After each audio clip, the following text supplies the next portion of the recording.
Hello, कैसे हैं आप लोग? अच्छे हैं।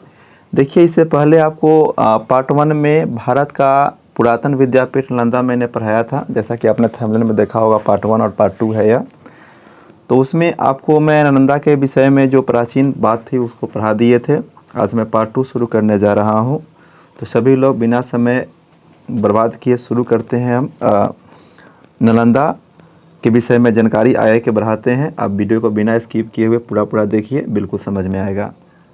देखिए, नालंदा का शिक्षा क्रम बड़ी व्यवहारिक बुद्धि से तैयार किया गया था। मतलब पाठ्यक्रम जो उसका था, विषय कौन कौन चीज़ पढ़ना है, उसको व्यवहारिक बुद्धि से तैयार किया गया था। मीन्स आप पढ़कर के अपने जीवन में क्या कर सकते हैं, इसके अनुसार तैयार किया गया था।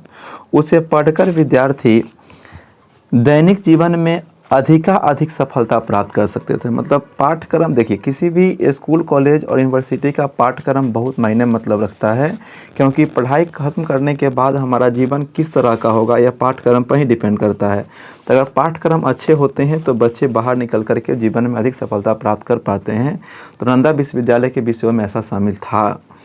मूल रूप से 5 विषयों की शिक्षा वहाँ अनिवार्य थी। मतलब वहाँ पर जैसे कि आप लोग अभी 10-11 विषयों की पढ़ाई करते हैं, तो वैसे ही वहाँ पर 10-11 विषय नहीं, 5 विषय ही मूल रूप से पढ़ाए जाते थे। लेकिन वो पाँचों विषय इतने अच्छे से पढ़ाए जाते थे कि बच्चे पढ़ने के बाद अपने जीवन में सफलता प्राप्त करते ही थे।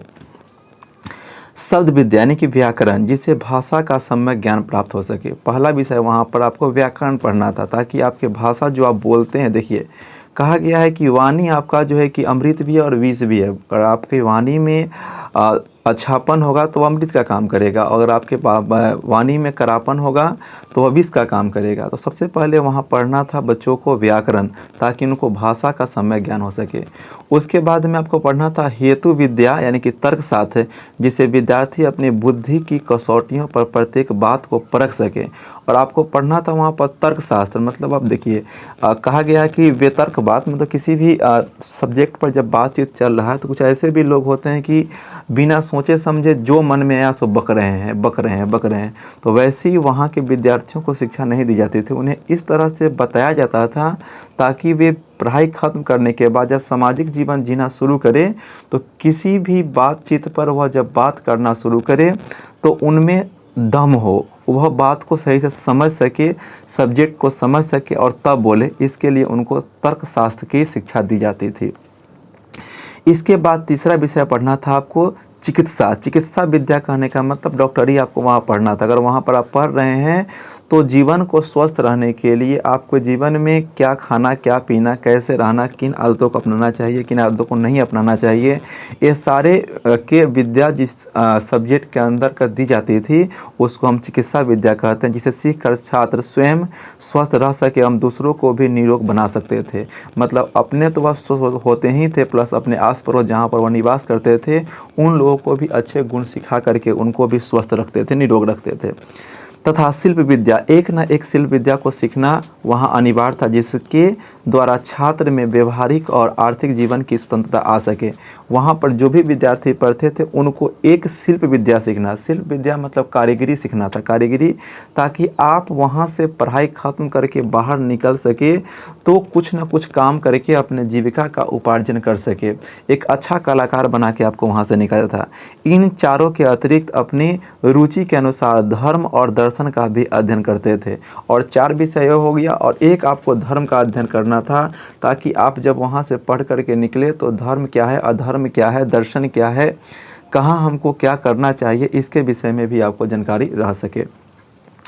आचार्य शीलभद्र योग शास्त्र के उस समय के सबसे बड़े विद्वान थे। एक नाम याद कर लीजिए, आचार्य शीलभद्र। आचार्य शीलभद्र उस समय के, मतलब जिस समय नालंदा विश्वविद्यालय अपने उन्नति के चरम शिखर पर था, उस समय आचार्य शीलभद्र जो थे योग शास्त्र के बड़े विद्वान थे। बड़े विद्वान मतलब एक जाने माने विद्वान थे।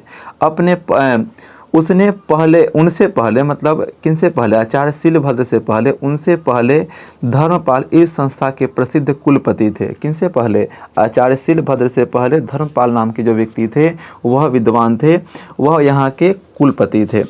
शीलभद्र ज्ञानचंद्र, प्रभामती, स्थिरमती, गुणमती आदि अन्य आचार्य युवान चांग के समकालीन थे। युवान चांग जो चीन से आए हुए थे 7वीं सदी में, आपको याद होगा हर्षवर्धन के समय, एक आपको याद रखिएगा बिल्कुल कि युवान चांग जो है कि 7वीं सदी में जब हमारे यहाँ हर्षवर्धन यहाँ के राजा हुआ करते थे, तब वह जो है कि चीनी यात्री भारत आए हुए थे।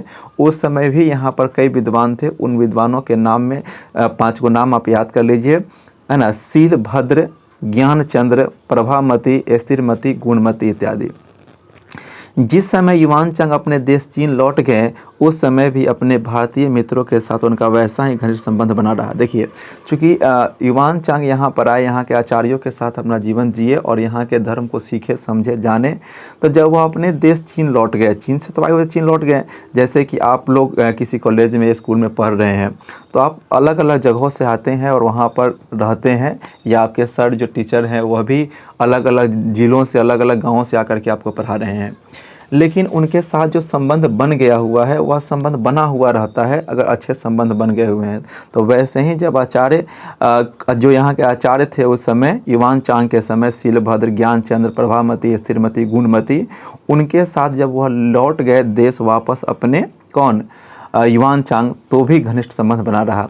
जब युवान चांग नालंदा से विदा होने लगे मतलब जाने लगे, तब आचार्य शीलभद्र एवं अन्य भिक्षुओं ने उनसे यहाँ रह जाने के लिए अनुरोध किया मतलब देखिए, जब किसी के साथ हमारा घनिष्ठ संबंध हो जाता है, अच्छे संबंध, मित्रता हो जाते हैं, तो हम उनसे बिछड़ना नहीं चाहते हैं, हम चाहते हैं कि हम साथ में ही जिए मरे। तो युवान चांग जब अपने देश लौटने लगे थे, तो यहाँ के जो आचार्य उनके साथ अच्छे संबंध थे, उन्होंने कहा कि सर आप यहीं रह जाइए। तो क्या कहते हैं युवान चांग, समझिए, बहुत अच्छे वर्डों में कहते हैं, अपने भावनाओं को व्यक्त करते हैं, जानिए इसको। युवान चांग ने उत्तर में यह वचन कहे, क्या कहें, कि यह देश बुद्ध की जन्मभूमि है, इसके प्रति प्रेम न हो सकना असंभव है। उन्होंने कहा कि युवान चांग ने किनसे, वहाँ के जो आचार्य जो उनके रोकना चाहते थे कि यह देश बुद्ध की जन्मभूमि है, इसके प्रति प्रेम न हो सकना असंभव है।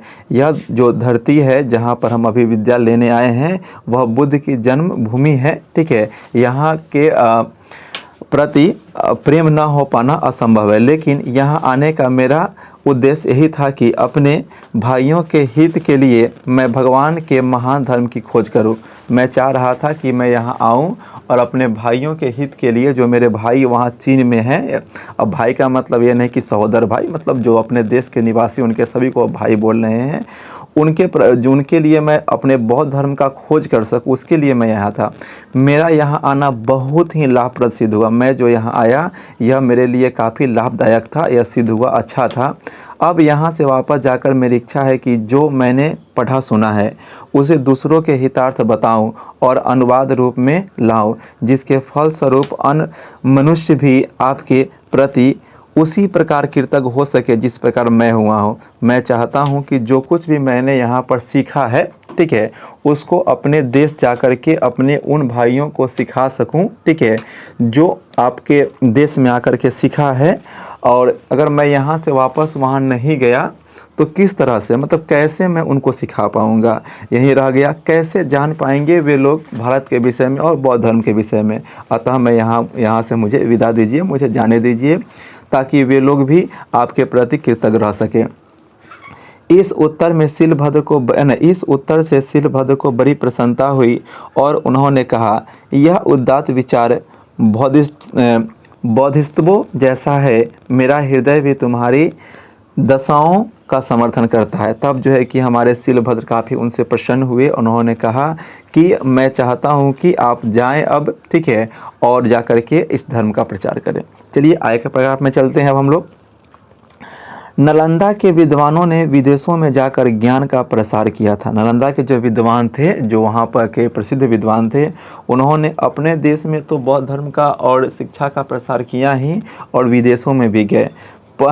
पहले तो तिब्बत के प्रसिद्ध सम्राट त्रोंगछन गप्पो ने अपने देश में भारतीय लिपि और ज्ञान का प्रसार करने के लिए अपने यहाँ के विद्वान थोमी संभोट को नालंदा भेजा। देखिए, तिब्बत के जो प्रसिद्ध शासक थे जिनका नाम था त्रोंगछन गप्पो ने एक अपने विद्वान जिनका नाम था थोम्मी संभोट को कहाँ भेजा था? नालंदा में, ताकि वह यहाँ आकर के विद्या ग्रहण कर सके। जिसने आचार्य देवविद सिंह के चरणों में बैठकर बौद्ध और ब्राह्मण साहित्य की शिक्षा ग्रहण की थी। जिन्होंने बौद्ध धर्म के जो आचार्य थे, जो नालंदा के आचार्य थे, जिनका नाम था देवविद सिंह, उनके चरणों में बैठ कर के बौद्ध और ब्राह्मण धर्म का शिक्षा ग्रहण किया था। इसके बाद 8वीं सदी में नालंदा के कुलपति आचार्य शांति रक्षित तिब्बती सम्राट के आमंत्रण पर उस देश में गए हुए थे। मतलब हमारे नालंदा के जो विद्वान थे, जिनका नाम था शांति रक्षित और कुलपति आचार्य भी थे, वह तिब्बती सम्राट उनको बुलाए जब अपने यहाँ, तो यहाँ से वहाँ भी गए हुए थे। इस प्रकार उन्होंने तिब्बत देश को एक साहित्य प्रदान किया और सैन्य वहाँ के निवासियों को बौद्ध धर्म में दीक्षित किया। देखिए जो यहाँ से गए थे शांति रक्षित, वहाँ के कहाँ पर? तिब्बत में, वहाँ पर बौद्ध धर्म का प्रचार किया और सैन्य का मतलब धीरे धीरे होता है, वहाँ के लोगों को बौद्ध धर्म की शिक्षा दिया। नालंदा के आचार्य शांति रक्षित ने ही सबसे पहले 1749 में तिब्बत में बौद्ध विहार की स्थापना की थी। देखिए एक बात याद रखिएगा कि तिब्बत में सबसे पहले बौद्ध विहार की स्थापना किसने किया? तो शांति रक्षित ने ही किया था। कब? 749 ईस्वी में। इसके बाद जो आचार्य गए हुए थे उनमें था, इन विद्वानों में आचार्य पद्म संभव और दीपंकर श्री ज्ञान अतीश के नाम उल्लेखनीय है। साहित्य और धर्म के अतिरिक्त नालंदा कला का भी एक प्रसिद्ध केंद्र था। साहित्य और धर्म तो वहाँ पर पढ़ाई होता ही था, और वहाँ पर कला का भी आपको पहले ही बता दिए हुए थे कि शिल्प कला वहाँ पढ़ना था। तो उस कला का भी एक प्रसिद्ध केंद्र था, जिसने अपना प्रभाव नेपाल, तिब्बत, हिंद एशिया एवं मध्य एशिया की कला पर डाला था। मतलब वहाँ का कलाकारी, जो पेंटिंग, मूर्ति कला, स्थापत्य कला जो था, वह भी पढ़ाई वहाँ होता था, जो कई देशों जैसे कि नेपाल, तिब्बत, हिंद एशिया आदि पर अपना प्रभाव डाला था। नालंदा की कांस्य मूर्तियाँ अत्यंत सुंदर और प्रभाव उत्पादक होती। नालंदा का जो कांस्य मूर्ति था, मतलब कांसा का जो मूर्ति बनता था, वह अत्यंत सुंदर होता था और प्रभाव उत्पादक होता था। प्रभाव उत्पादक मतलब अपना मूर्ति देख करके आप उससे प्रसन्न हो जाइए और मूर्ति में क्या बताया गया उसे समझ सकते थे। विद्वानों का अनुमान है कि कुर्किहार से प्राप्त हुए बौद्ध मूर्तियाँ नालंदा शैली से प्रभावित है। जो कुर्किहार जगह है, वहाँ जो बौद्ध की मूर्तियाँ मिली है, वह नालंदा शैली से प्रभावित है। मीन्स नालंदा शैली कहने का मतलब है कि नालंदा में जो पढ़ाई हुआ था, उनके जो विद्यार्थी वहाँ से निकले थे, शायद उन्हीं में से किसी ने वह मूर्ति बनाया था। वस्तुतः नालंदा की सर्वांगीण उन्नति उस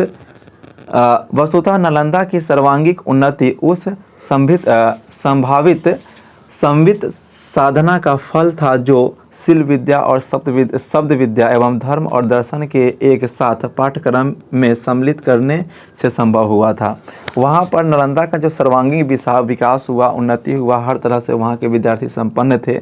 इसका मूल कारण क्या था? तो इसका मूल कारण था कि वहाँ पर सभी विषय जो आपके जीवन के लिए अनिवार्य था, उसकी पढ़ाई होती थी। हमारी अभिलाषा होनी चाहिए कि भूतकाल के इस प्रबंध से शिक्षा ले और कला, शिल्प, साहित्य, धर्म, दर्शन और ज्ञान का एक बड़ा केंद्र नालंदा में हम पुनः स्थापित कर सके। अगर अभी आगे हमारे राजेंद्र प्रसाद जी कहना चाहते हैं, हमको समझाना चाह रहे हैं कि हमें फिर से नालंदा को स्थापित करने का प्रयास करना चाहिए, ताकि हमारे देश का सर्वांगीण विकास हो सके। तो ठीक है, आपको आज यह चैप्टर ख़त्म हो जाता है। इसके बाद क्वेश्चन आंसर का मैं तीसरा पार्ट लेकर के आऊँगा। तो उस पार्ट का नोटिफिकेशन लेने के लिए आप हमारे चैनल को सब्सक्राइब कर लें और ऑल का बटन दबा लें, ताकि जो भी वीडियो मैं डालूं वह आपको नोटिफिकेशन मिल सके। यहाँ पर आपको सभी विषयों की तैयारी कराने का हम पूर्ण प्रयास करेंगे। आप अपने दोस्तों में वीडियो को शेयर करें, लाइक करें। लाइक करने से हमें प्रोत्साहन मिलती है, वीडियो को पसंद होती है।